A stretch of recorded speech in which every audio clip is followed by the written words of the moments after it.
Doctor ortho, अब दर्द भी घुटने टेकेगा। महाभारत केवल युद्ध की कथा नहीं, ये धर्म, कर्म और भक्ति का महासंगम है। इस महागाथा में अनेक ऐसे योद्धा हुए जिनके पास दिव्य अस्त्र ही नहीं बल्कि ऐसे शक्तिशाली कवच भी थे जो उन्हें लगभग अजेय बना देते थे।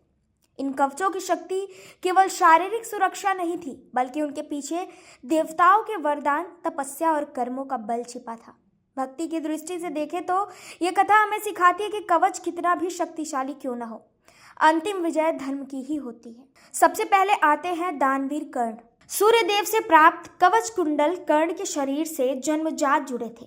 यह कवच किसी भी अस्त्र शस्त्र से अमेघ था। देवताओं में भी इसे भेदने की सामर्थ्य नहीं थी। लोक कथाओं में यह कहा जाता था कि यह कवच इतना शक्तिशाली था कि स्वयं भगवान भी इसे तोड़ नहीं सकते थे। हालांकि शास्त्रों में श्री राम से इसका सीधा प्रसंग नहीं मिलता, पर भक्ति परंपरा में कर्ण के कवच को देव अभेद माना गया है। इंद्र ने ब्रह्मांड वेश में छल पूर्वक यह कवच दान में लिया। इसके बावजूद कर्ण धर्म और दान से भी कभी विचलित नहीं हुए। यही उन्हें भक्ति की दृष्टि से महान बनाता है। दूसरे महान योद्धा हैं भीष्म पितामह। उनके पास पारंपरिक कवच नहीं था बल्कि इच्छा मृत्यु का वरदान ही उनका सबसे बड़ा कवच था।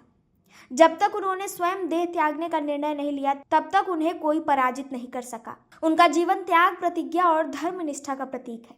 तीसरे हैं अर्जुन, जिनकी रक्षा स्वयं देवताओं और श्री कृष्ण करते थे। इंद्र से प्राप्त दिव्य अस्त्र, अग्निदेव की कृपा और श्री कृष्ण का मार्गदर्शन, यही अर्जुन का वास्तविक कवच था। अर्जुन की शक्ति से अधिक उनकी भक्ति और श्री कृष्ण पर अटूट विश्वास उन्हें महान बनाता था। चौथे हैं अभिमन्यु। उनके पास पूर्ण दिव्य कवच नहीं था, फिर भी उनका साहस ही उनका कवच बन गया। चक्रव्यूह में घिरकर भी उन्होंने वीरता और धर्म नहीं छोड़ा। उनका बलिदान यह सिखाता है कि भक्ति और कर्तव्य के मार्ग पर चलते हुए प्राण देना भी विजय है।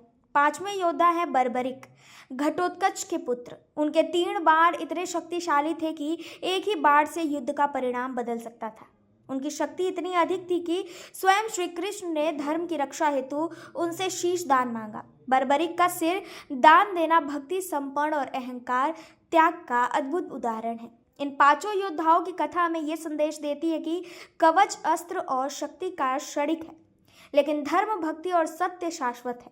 महाभारत का सार यही है, अंततः विजय उसी की होती है जो धर्म के मार्ग पर चलता है। डॉक्टर ऑर्थो, अब दर्द भी घुटने टेकेगा।